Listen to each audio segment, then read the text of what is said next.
fait de la musique électronique, mais de façon assez large. C'est-à-dire qu'on fait pas, on rajoute plein d'instruments à la musique électronique à proprement parler, c'est-à-dire synthétiseurs, boîte à rythme.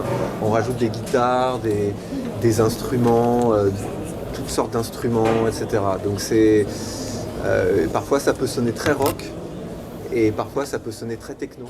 Pour moi c'est un peu le nouveau rock'n'roll quoi. Tu peux te permettre plein de choses dans l'électronique. Tu aurais peut-être un peu plus de mal à le faire dans un groupe parce que tu es plus de personnes, que c'est plus compliqué, parce qu'il y a des codes aussi assez marqués. C'est vrai qu'à l'époque où on a commencé, c'était encore, c'est pas toujours un truc qui est super connu, l'art des platines et du scratch, mais l'art du DJing est quand même maintenant plus connu, plus démocratisé. Mais à l'époque où on a commencé, même des DJ, c'était un truc hyper, c'était pas comme jouer de la guitare ou du piano et tout, mais petit à petit peut-être qu'on y viendra. Donc maintenant il y a des vidéos des fois avec il y a des gamins qui commencent j'ai vu, il y a des scratchers de 8 ou 9 ans quoi. Et c'est génial parce que c'est un instrument entre guillemets comme les autres, donc il n'y a pas de raison quoi. Les trans musicales. Parce que les trans, c'est autre chose. Oui, non, mais c'est une blague. Les trans musicales... Ça représente pour moi l'émergence de plein de groupes, de plein de bons groupes. Et d'une certaine ouverture d'esprit. Un vieux festival qui a su garder une programmation pertinente. En fait, au départ, je devais pas être ici parce que ma musique passe en radio et c'était un peu populaire. Et au final... j'avais un projet vraiment solide en dessous, je créais des musiques depuis un moment, j'avais sorti des EP, 3 EP. Et en fait Jean-Louis Brossard, le programmateur, m'a fait confiance en fait, pour jouer ce soir à 4h30 mon premier show de mon nouvel album. Et je peux que le remercier parce que c'est une opportunité en or, c'est un lieu super cool et c'est aussi mon premier festival en Bretagne. Et puis moi en tant que Rennais, c'est les trans qui ont été mes premières grosses dates justement, et je crois que j'ai dû faire 4 ou 5 fois les trans tout seul. Ils m'ont invité quand ils sont partis s'exporter à l'étranger, en Chine, ils m'ont invité à La Réunion, ils m'ont invité en Russie, donc voilà, moi j'ai une histoire forte entre guillemets avec les trans, donc le fait d'avoir ce nouveau projet, d'avoir été invité, c'est voilà, ça fait du bien quoi. Non, c'est très cool. Ouais, pour moi c'est tout nouveau. Moi c'est ma première fois. Voilà. Ça va de Alan Vega en passant par des artistes de Détroit, techno pur et dur, en passant par des artistes... tu vois, c'est une réponse qu'il faudrait qu'on passe une soirée ensemble à boire un coup et à écouter des disques. Et je te dis, parce qu'il y a la musique japonaise qu'on adore, la musique de librairie, tu vois ce que je veux dire, c'est vaste, mais c'est vaste. Je prends mon inspiration dans le voyage à fond. Tout ce que j'ai composé jusqu'à aujourd'hui, ça a été toujours dans un rapport avec le voyage, un trip, un road trip ou quelque chose comme ça. Et c'est vrai que connaître des mentalités et des cultures étrangères, ça ouvre l'esprit à fond. Et musicalement, ça marche tout de suite en tout cas. Pour beaucoup d'artistes, c'est pareil. Après, j'ai plein d'artistes que je kiffe à mort en fait. J'aime beaucoup le rock de base, donc j'aime beaucoup tout ce qui est Led Zeppelin, tout ça. Pink Floyd aussi, Led Zeppelin, Pink Floyd. Et puis après, aujourd'hui, j'ai pas mal d'artistes que j'écoute, type Muramasa, Ketranada, Chet Faker, Flume, Flight Facilities par exemple. C'est vraiment les groupes qui m'inspirent.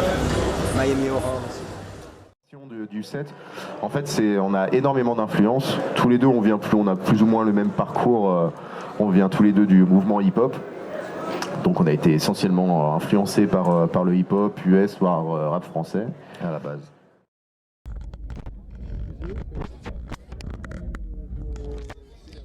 Vous allez bien, vous allez voir quoi? On connaît rien. Vous connaissez rien? On vient pour la découverte. Pour la découverte? Et pour la bière? La bière, le punch et le Ricard. Vous êtes venu au trans, on vous a conseillé. On nous a conseillé et l'année dernière j'ai bien rigolé. Donc ça invite à Donc revenir. je reviens. Donc c'est ma coloc, elle m'a dit viens au trans, machin. On dit pas pourquoi devant des auditoires un peu jeunes. En fait, j'avais mes potes en fait, qui me disaient arrête de faire le môme dans des soirées où en fait, on était sur la plage où tout le monde s'éclatait, faisait la fête, et moi j'ai resté à fond sur une guitare par exemple qui traînait ou un piano et tout ça. Et Et du coup, on me disait arrête de faire le môme. Avec mes sœurs, on a pris un papier, on a fait tous les jeux de mots avec DJ. Et en fait, Nétique, c'est un jeu de mots qui fait génétique. Je sais que personne l'entend en général, ou très peu de gens l'entendent. Fly, c'est venu assez, c'était mon surnom, parce qu'au départ, j'étais plus dans une discipline sportive. Et du coup, je faisais du basket et j'avais une bonne détente. Et voilà, mes potes m'appelaient Fly. Il y en a plein et il y en a un, pourquoi on aimerait bien le faire parce qu'on a un de nos amis qui est complètement fou de ce festival et qui va chaque année, c'est Burning Man. Je sais pas, peut-être Burning Man et Coachella, peut-être aussi, je sais pas, c'est Glastonbury aussi, j'aimerais vraiment faire n'importe quel festival en Angleterre qui sont assez gros, c'est vraiment cool, ça me branche bien, ouais. On verra bien par le futur. Déjà ce soir. Est-ce qu'il y a d'autres, je sais pas. Il y en a peut-être pas en particulier, mais on aime tellement jouer qu'on a envie de jouer de plus en plus en fait. Donc si on peut tous les faire, on les fera tous quand même. Samedi dernier. Ouais. Samedi dernier, on jouait à la machine du Moulin Rouge. C'est vrai? Ça a parlé. Et la salle était pleine à craquer. Et 4e morceau, tout le monde est monté sur la scène. Et c'était un joyeux bordel. Ouais, j'ai eu aussi un souvenir au Folks Festival où c'était en Australie, j'ai fait un festival en ouverture où du public est venu sur scène avec moi et ça c'était vraiment cool parce que c'était ma première date à l'étranger en fait. Parfois, en plein après-midi, il y en a un qui va dire un mot, un nom d'un fromage ou un truc comme ça et ça va nous faire délirer et on va partir là-dessus et on va écrire une chanson. Donc ça ne sert pas à grand chose.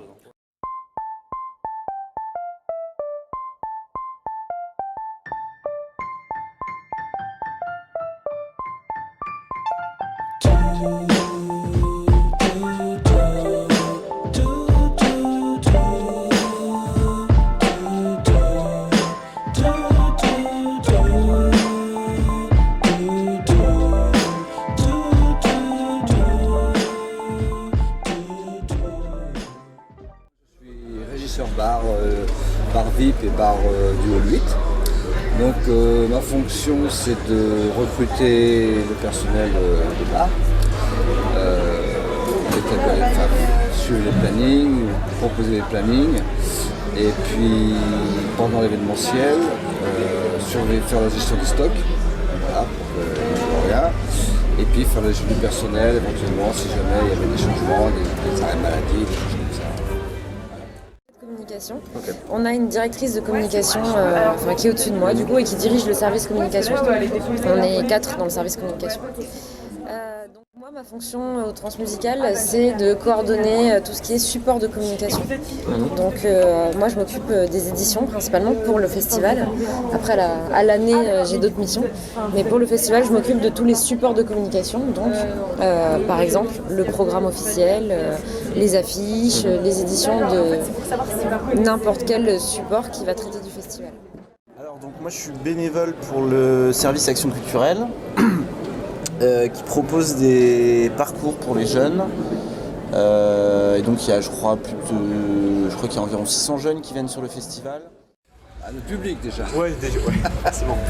Déjà le public du Hellfest, c'est un public de métalleux qui n'hésite pas à dépenser, qui picolent comme pas deux et qui restent droits comme des i, même après avoir ingurgité 15 pintes à suivre.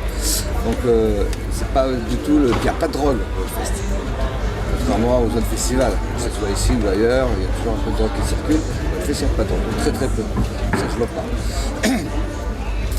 Après, le public d'Évêque Charrue est un public qui est peut-être un peu plus familial que le public de Hellfest ou le public de Transmusical. Le public musical, c'est encore un peu différent. C'est un peu un mélange de tout parce que comme c'est très éclectique musicalement parlant, il y a un peu de public de tout. Donc, alors, par contre, et là je ne vais pas faire de la pub, le public à proscrire, c'est les reggaeman. Alors là, ça ne touche jamais. Ah oui, pourquoi? Parce on s'imagine que les reggaeman ils ont une pétard à la bouche et puis que c'est cool man, t'es mon frère, t'es ma soeur. Non, c'est pas ça du tout, hein. Ils sont complètement tarés. Pour je précise, Oui. du coup c'est bien l'artiste. C'est l'artiste, voilà, c'est l'artiste. Qui vient de Rennes, c'est ça? C'est ça, c'est un Rennais, très connu à Rennes pour ses œuvres urbaines, on va dire. Il avait déjà contacté Jean-Louis en fait en 2015 pour savoir si une forme de collaboration était possible, mais il n'imaginait pas forcément l'affiche ou quoi que ce soit. Il voulait juste travailler avec les trans. Et du coup, Jean-Louis a rebondi là-dessus en lui proposant de faire l'affiche de l'édition 2016. Ce à quoi il a répondu oui. Et il s'est pas arrêté là puisqu'il a aussi fait une sculpture dans le hall 5 du Parc Expo qu'on retrouve là. Ah oui, c'est vrai, j'avais même pas. Ah oui, d'accord, ok. Voilà, c'est ce calamar-là qu'il a fait, qu'il a sculpté en papier mâché, etc. Et qu'il a suspendu. C'est un peu dans Donc voilà, là pareil, il voulait. Donc en plus sur cette œuvre, en fait, c'est un travail d'atelier qu'il inaugure un peu, puisque sous le nom de War, en tout cas, puisqu'il a d'autres pseudonymes, cet artiste. Mais en tout cas, sous le nom de War, il n'avait jamais encore vraiment produit de toile.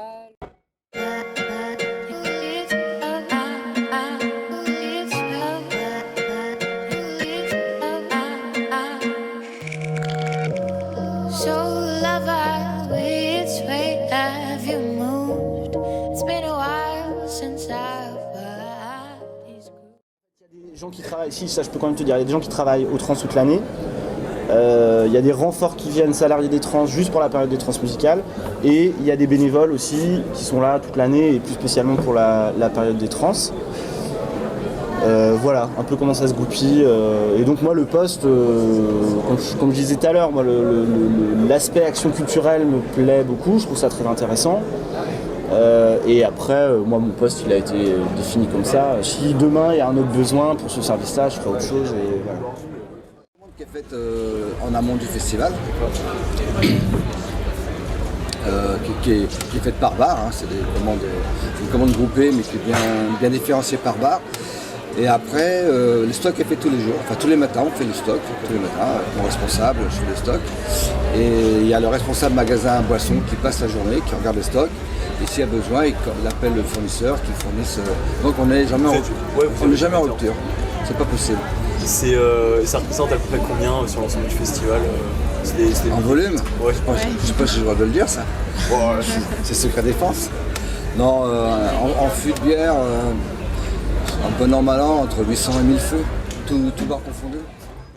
Il y a vraiment beaucoup de cibles très différentes aux trans, et c'est ça qui fait la richesse aussi du festival, c'est qu'on va avoir des propositions vraiment adressées par exemple à un public très jeune, comme cet après-midi, là il y a le concert des familles, donc ça s'adresse aux familles, et après on va avoir, en tout cas le public du Parc Expo, ça va être un spectre hyper large, parce qu'on est autant sur... on veut que le festival soit accessible autant à des gens qui n'y connaissent rien en musique et c'est pour ça que les tarifs sont aussi très bas par rapport à un festival avec autant d'artistes, parce qu'on veut que n'importe quelle personne puisse se permettre d'aller au festival et de découvrir de la musique, et ça s'adresse aussi aux gens passionnés qui sont là depuis les premières trans et pour leur faire plaisir aussi. Donc en fonction les supports, ils vont varier en fonction de qui on cible, mais il n'y a pas de niche, quoi. Ça marche. Voilà.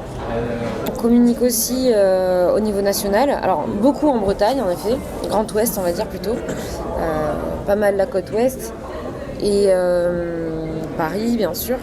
Après on diffuse aussi au niveau national, mais moins quand même, on va pas trop dans le sud-est. Sinon pour l'international, oui aussi, puisqu'on communique bien sûr à l'international, on a des médias partenaires internationaux, dont cette année une radio qui s'appelle KUXP et qui est une radio qui vient de Seattle. Ok. Voilà. Et vous êtes qui? On est Sciences Po NTV. Vous êtes qui? Sciences Po NTV. C'est une association. Ah super, j'adore les associations.